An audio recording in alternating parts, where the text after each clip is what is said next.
But why have I decided to buy Amazon Kindles mostly?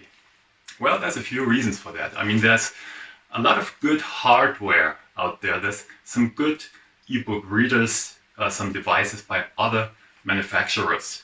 But the big advantage that I see in Amazon Kindle is that you have a huge choice of digital books. Usually, if a book is available as an ebook, you get it on Amazon.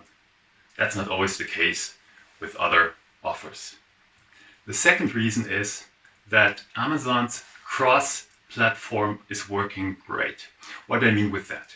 You cannot only read on the device, you can also read on apps, you can read in your browser if you like, and you can even listen to audiobooks with the same content as the book, and they synchronize, meaning if you're at home, you read on the e-reader. If you're in your car, you listen to the audiobook.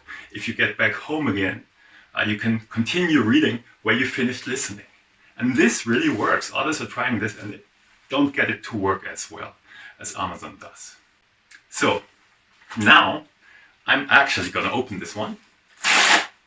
And if you want to know more and learn how to set up your new Kindle Paperwhite and get the best out of it, then watch my unboxing video, which is going to be next.